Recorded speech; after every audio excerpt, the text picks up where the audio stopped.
Hello guys, मैं Anil Kumar Shripal education channel में स्वागत है।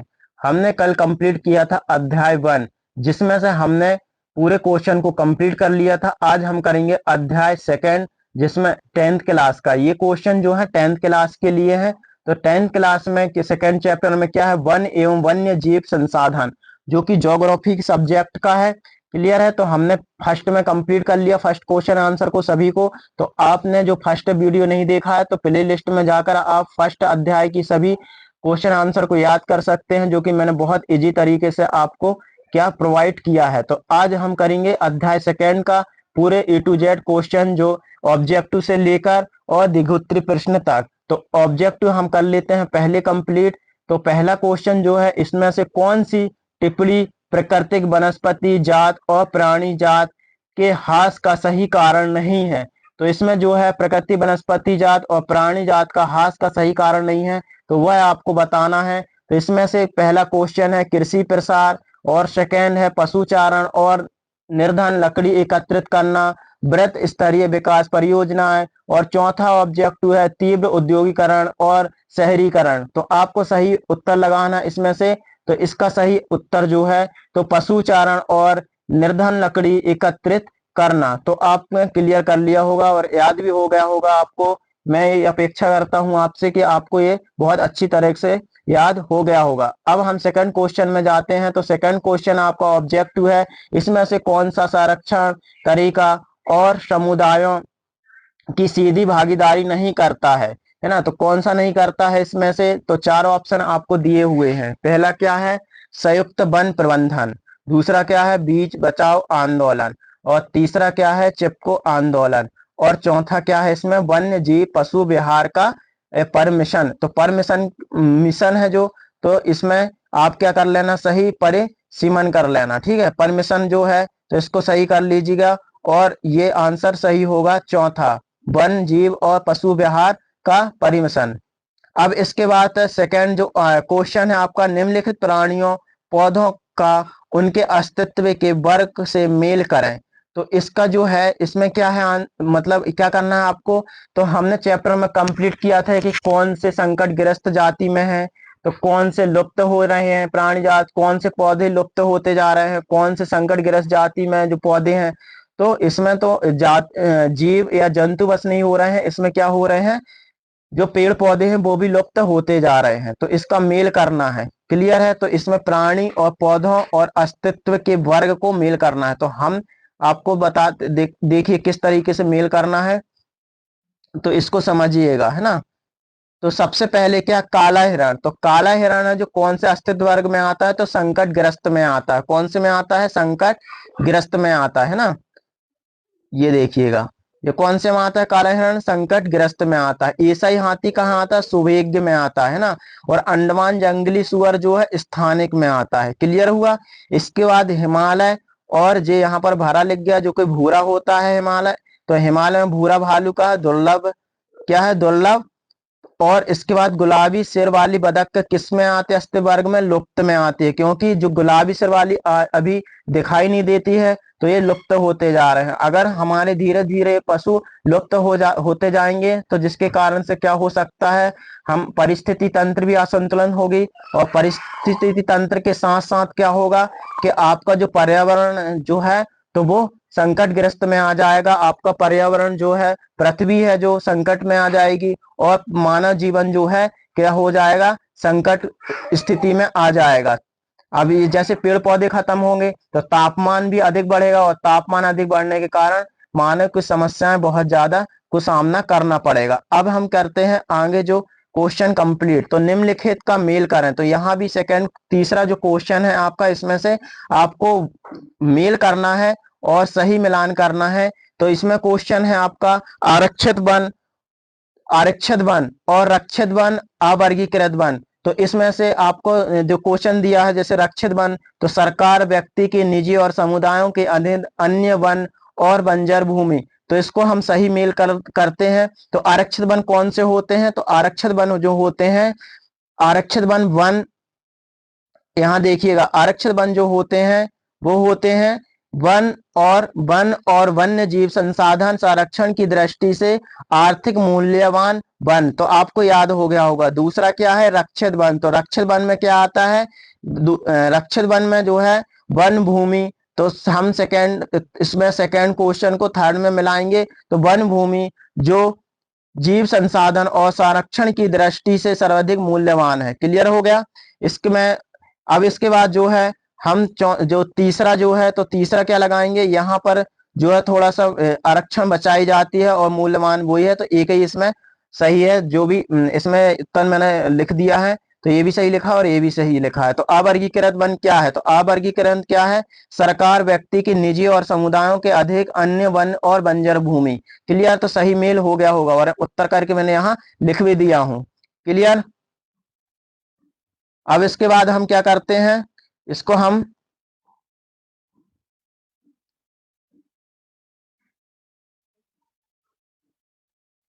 अवर्गीकृत वन हो गया, क्लियर है, और यहाँ भी क्लियर हो गया है ना। जैसे यहाँ पर क्या है, वन भूमि, तो वन और अन्य जीवों जो संरक्षण बचाई जाती है, और यहाँ पर परफेक्ट लिखा हुआ है। और आप इसको क्या कर सकते हैं, आप अपनी कॉपी में भी लिख सकते हैं और याद भी कर सकते हैं और स्क्रीनशॉट कर भी करके इसको आप पढ़ सकते हैं। अब हम क्या करते हैं, सेकंड स्लाइड में देखते हैं, जो कि हम चौथा क्वेश्चन जो लेके आए हैं आपके लिए। निम्नलिखित प्रश्नों के उत्तर निम्नलिखित 30 शब्दों में दीजिए। जैव विविधता क्या है, यह मानव जीवन के लिए क्यों महत्वपूर्ण है। तो जैव विविधता क्या है, पहले इस क्वेश्चन को कंप्लीट करना है कि जैव विविधता होता क्या है, यह मानव जीवन के लिए क्यों महत्वपूर्ण है। तो इसको समझिएगा क्या होता है, जैव विविधता क्या है, और फिर इसमें दो क्वेश्चन छुपे हुए हैं। पहला क्वेश्चन हमको कंप्लीट करना है कि जैव विविधता क्या होता है। जैसे यहाँ पर देखिएगा, यहाँ पर ये जैव विविधता क्या है ना। फिर सेकंड क्वेश्चन बन रहा है, यह मानव जीवन के लिए क्यों महत्वपूर्ण है। तो ये इसको दो क्वेश्चन बन रहे हैं, तो इसमें समझिएगा। तो वन जीवन और कृषि फसल उपजातियों में अत्यधिक जैव और विविधताएं पाई जाती हैं। यह आकार और कार्य में विभिन्न परंतु अंतर्निर्भरताओं को जटिल जाल द्वारा एक नियंत्रण में गुथी हुई है। क्लियर है, यह मानव जीवन के लिए महत्वपूर्ण है। सेकंड, हम अब सेकंड क्वेश्चन का आंसर समझिएगा। यह मानव जीवन के लिए महत्वपूर्ण है क्योंकि मानव और दूसरे जीवधारी एक जटिल पारिस्थितिक तंत्र का निर्माण करते हैं जिसका हम एकमात्र हिस्सा हैं और अपने अस्तित्व के लिए इसके विभिन्न तत्वों पर निर्भर करते हैं। तो आपका चौथा कंप्लीट हो गया। चौथा का फर्स्ट क्वेश्चन जो 30 शब्दों में आपको करना था, है ना। जैव विविधता क्या है, मानव जीवन में के लिए क्यों महत्वपूर्ण है। इसको हमने बहुत अच्छी तरह से आपको नोट्स बना के दे दिए हैं, तो आप अपनी कॉपी में भी नोट कर सकते हैं, स्क्रीनशॉट करके भी पढ़ सकते हैं, वीडियो को सुनकर भी पढ़ सकते हैं। तो जैसा आपको अच्छे से याद हो सके उस तरीके से आप कर लीजिएगा, है ना। फिर हम दूसरा जो क्वेश्चन है चौथे का, तो दूसरा समझते हैं। दूसरा क्वेश्चन में क्या बोल रहा है ये, तो दूसरा क्वेश्चन में जो पूछा गया है, तो विस्तार पूर्वक बताएं कि मानव क्रियाएं किस प्रकार की प्राकृतिक वनस्पति जात और प्राणी जात का ह्रास के कारण है। तो इसमें कारण पूछना है कि वनस्पति है और मानव की क्रियाएं के कारण किस प्रकार की वनस्पति और जात प्राणी, मतलब क्या हुआ, इसमें वनस्पति भी है और वन्य जीव भी, इनका क्या कारण से ह्रास होते जा रहा है, क्या कारण है जो खत्म होते जा रहा है, क्या कारण है इन जो विलुप्त होते जा रही हैं। तो इसका आंसर आपको इस तरीके से लिखना है। देखिएगा, पहले मैंने आपको टॉपिक क्या किया है, आपको पॉइंट के पॉइंट बनाकर दे दिया गया है, तो आप अपने हिसाब से इसको पढ़ सकते हैं। पहला क्या है, बड़े पैमाने पर कृषि का विस्तार। जैसे मान लीजिए वनस्पति का क्या हो रहा है, ये काटते जा रहे हैं, पेड़ों को काटते जा रहे हैं, तो क्या किस कारण से काटते हैं इसको समझिएगा। पेड़, ये देखो पेड़ जो है, पेड़ अपने कृषि और विस्तार, औद्योगिकरण और शहरीकरण, आर्थिक व्यवस्था की मांग के फल स्वरूप बेहद वन क्षेत्रों में कटाई और वन जीव आवास निवास के कारण बनती है। तो क्या हुआ, बड़े पैमाने में, अब मान लो शहरीकरण, अब पहली बात शहरीकरण हो रहा है, तो शहरीकरण में क्या होगा कि हमको घर बनाना पड़ेंगे और घर बनाने के लिए हमें क्या करना पड़ेगा, पेड़ों को काटना पड़ेगा। तो जिसके कारण से क्या हो रहा है, वनस्पति का खत्म हो रहा है, ह्रास हो रहा है। अब जैसे मान लो अब यहाँ पर जनसंख्या बढ़ेगी, जनसंख्या बढ़ने के कारण क्या होगा, हम खेती का जो रूप है उसको बढ़ाएंगे। तो खेती को रूप बढ़ाने के लिए हम क्या करेंगे, जंगलों को काटेंगे, पेड़ पौधों को काटेंगे, जिसके कारण से क्या होगा, हमारे पृथ्वी में जो है वन है उनकी ह्रास होते जाएगा। फिर है दूसरा मैंने बनाया है जंगली जानवरों का शिकार करके। अब जैसे हमने पहले वनस्पति का बता दिया आपको, है ना, अब इसके बाद जो है जानवरों का ह्रास कैसे हो रहा है, जानवर जो कैसे विलुप्त होते जा रहे हैं। तो जंगली जानवरों का शिकार कर उनके चमड़ा और हाथी दांत तथा जीवन के अवैध, तो आप समझते हो कि व्यापार के लिए मर जाता है, जो विभिन्न जातियों और विलुप्त होने का मुख्य कारण है। तो मारा जाता है, जैसे मान लीजिए दे यहाँ पर लिखा है जंगली जानवरों और शिकार, तो जंगली जानवरों के करते हैं, शिकार करते हैं, फिर उनके चमड़े को बेचते हैं, हाथी के जैसे होते हैं तो उनके दांतों को बेचा जाता है, फिर अवैध व्यापार किया जाता है, उनको मार दिया जाता है। ऐसे इस कारण से क्या हो रहा है, जातियों का विलुप्त होने का मुख्य कारण ये सेकंड हमने आपको समझा दिया है। तो आप लिख सकते हैं इसको। फिर तीसरा जो है वनस्पति का मैंने आपको लिखा है स्थानांतरित खेती कारण कीमती वन और वन जीवन समाप्ति को दवा नल परिणित किया है। तो स्थानांतरित कृषि हम आपको समझाएंगे, टॉपिक ये पूरे एक वीडियो बनाएंगे। तो स्थानांतरित कृषि क्या होती है, तो आप समझ लीजिए स्थानांतरित कृषि, स्थानांतरित कृषि लिखा है ना, तो स्थानांतरित कृषि कारण भी हो रहा है। तो स्थानांतरित कृषि मतलब क्या होता है, जब जंगलों को क्या किया जाता है, काटा जाता है, और काटने के बाद उसकी राखों को क्या करते हैं, जंगलों में बिखेर दिया जाता है। जहां पर उस पेड़ पौधों को काटा है फिर उसको जलाया जाता है, वहीं पर उस राख को बिखेर दिया जाता है, फिर उसको क्या किया जाता है, उपजाऊ बना ली जाती मिट्टी, और फिर वहां पर कृषि की जाती है। और इसके बाद 1 या 2 साल कृषि करने के बाद वहां की मिट्टी अउपजाऊ हो जाती है, और फिर वहां पर क्या करते हैं, हम कृषि करते हैं। और कृषि जब उपजाऊ अनउपजाऊ हो जाती है तो वहां पर हम क्या 1 से 2 साल के बाद हम उसको छोड़ देते हैं और दूसरी जगह कर वही प्रोसेस करते हैं, जंगलों को काटते हैं, जंगलों की राख को बिखेरते हैं, फिर उपजाऊ बनाते हैं, फिर कृषि करते हैं, और फिर उसको क्या करते हैं, 2 साल 3 साल के बाद छोड़कर दूसरी जगह स्थानांतरित हो जाते हैं, उसको स्थानांतरित कृषि करते हैं। जिसके कारण क्या होता है, वन को काटेंगे हम अधिकतर, तो वन क्या होगा, वन और वहां के जो वन होंगे वो भी खत्म होंगे, और वन जीव समाप्ति के दवा नस्ल, वहां पे जो जीव होंगे वो भी दूर भाग जाएंगे, जिस कारण से वो क्या होंगे, विलुप्त होते जाएंगे या समाप्ति हो जाएगी। अब इसके बाद बड़ी विकास परियोजनाओं ने भी वनों को बहुत नुकसान पहुंचाया है। तो बड़ी विकास परियोजना जैसे मान लो हम सड़क बनाते हैं तो सड़क बनाने से क्या होता है, बहुत सारे पेड़ और कट जाते हैं, और फैक्ट्रियां भी जैसे लगाते हैं, जिस कारण से परियोजना जो है विकास, बड़ी विकास और परियोजना बनाने के लिए हम क्या करते हैं, पेड़ों का नुकसान पहुंचाते हैं, जिस कारण से वन जो है वो क्या हो जाते हैं, विलुप्त हो जाते हैं, कट जाते हैं, और जो जीव जंतु हैं वो भी विलुप्त हो जाते हैं। ये आपको समझ में आ गया होगा। अब हम कौन से आगे जो नेक्स्ट क्वेश्चन है उसको कंप्लीट करते हैं। तो पांचवा क्वेश्चन आपको हम समझाते हैं जो 120 शब्दों में लिखना है।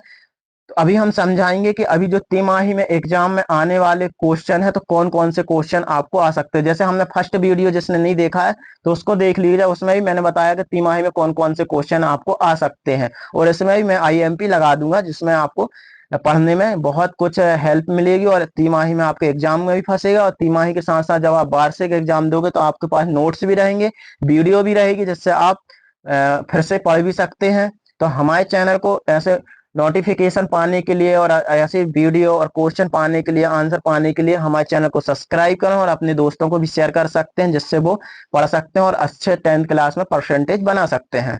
तो देखिएगा, पांचवा जो क्वेश्चन मैंने लिखा है, पांचवा क्वेश्चन का फर्स्ट आंसर जो है, भारत में विभिन्न समुदायों ने किस प्रकार वनों और वन्य जीव संरक्षण और रक्षण में योगदान किया है, विस्तार पूर्वक विवेचना करें।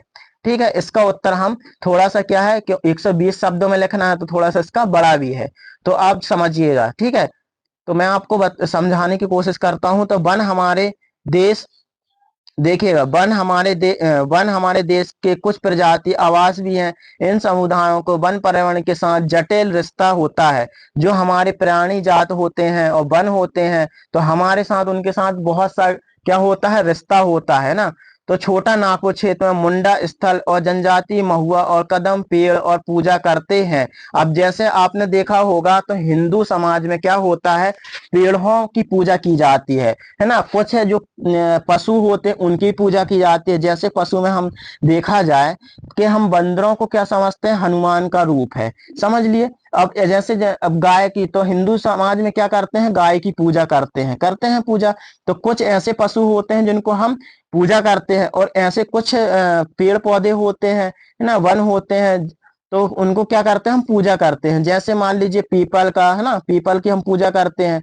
तो यहाँ पर ये लिखा हुआ है कि नागपुर क्षेत्र में मुंडा जो जाति होती है, जनजाति होती है, महुआ और कदम के पेड़ की पूजा करते हैं। उड़ीसा में क्या करते हैं, उड़ीसा और बिहार में जनजातियां शादी के दौरान क्या इमली और आम के पेड़ों की पूजा करते हैं, है ना।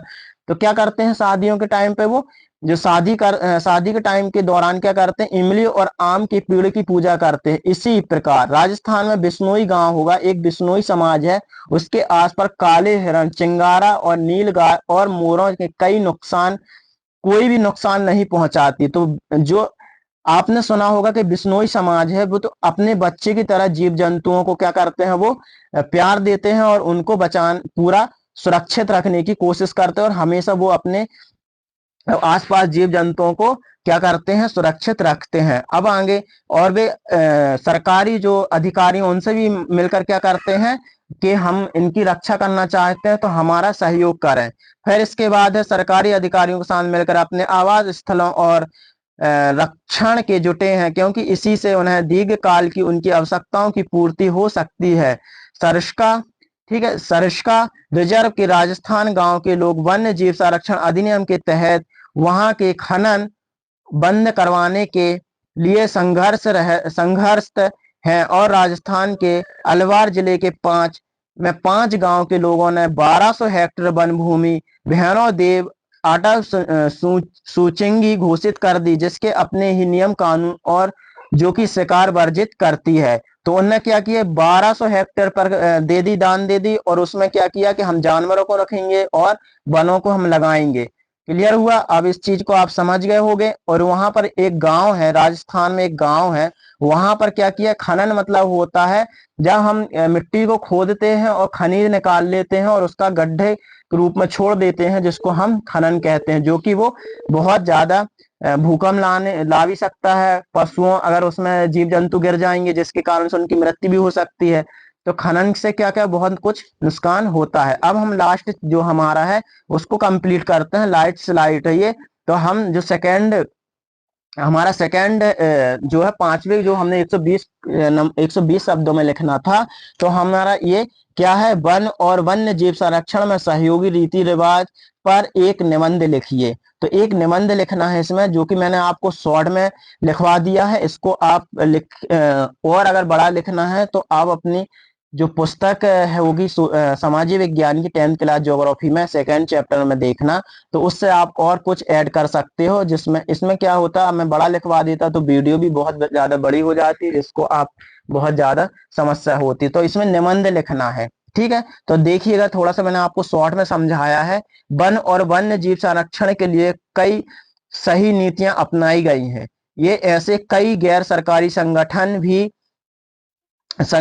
भी हैं जो वन और वन जीवन संरक्षण के लिए जागरूकता फैला रहे हैं। 1960-1970 के दशक के दौरान पर्यावरण संरक्षण की मांग और भारत सरकार ने भारतीय वन जीवन संरक्षण अधिनियम लागू किया गया, जिसमें वन जीवों के आवास संरक्षण के कई प्रावधान थे। केंद्र सरकार के कई राज्य सरकार ने राष्ट्रीय उद्यान और वन्य पशु विहार स्थापित किए। विभिन्न समुदाय, खासकर आदिवासी समुदाय, जो जीवन यापन के लिए पूरी तरह वन और वन जीवन पर निर्भर हैं, वन जीवन के संरक्षण में सक्रिय भूमिका निभा रहे हैं। तो इसमें क्या लिखना है, वन और वन जीवन के संरक्षण में सहयोगी रीति रिवाज लिखना है, जो कि इसमें आप बहुत कुछ ऐड कर सकते हैं। जैसे सरकार ने बहुत कुछ सही नीतियां अपनाई हैं कि हम पेड़ों को रक्षित में, आरक्षित में, है ना, इस तरीके से उनको बांट दिया गया है। तो हम इसको चैप्टर पढ़ने के लिए हमारे चैनल को सब्सक्राइब करें, और डिटेल से हम चैप्टर पढ़ाएंगे, जिसमें आपको बहुत कुछ समझ में आ जाएगा क्लियर। और आप बिना को आंसर पढ़े और बिना क्वेश्चन देखे, आप मात्र क्वेश्चन बस देख लिए कि हाँ ये क्वेश्चन है, आपको आंसर बन जाएंगे। तो हमारे इस जैसे आंसर पाने के लिए और आपको बहुत अच्छे तरीके से पढ़ने के लिए हमारे चैनल को सब्सक्राइब करें, और अपने दोस्तों को शेयर कर सकते हैं, जिससे वो भी बहुत अच्छे से पढ़ सकते हैं। जिसमें 10th क्लास में आप सोशल साइंस में बहुत अच्छे नंबर प्राप्त कर सकते हैं। तो मैं आपको बता देता हूँ कि जो तिमाही में जो आने वाले क्वेश्चन है सेकेंड चैप्टर से, तो कौन कौन से आने वाले हैं। तो इसमें देखिएगा, फर्स्ट में जाते हैं हम, जो सही विकल्प है उसको समझें। पहला जो है तो इसमें से कौन सी संरक्षण तरीका समुदाय की सीधी भर्ती नहीं करता है? तो ये क्या है? आईएमपी है। इसको आईएमपी कर लीजिएगा, है ना, ये वाला। इस वाले को आईएमपी,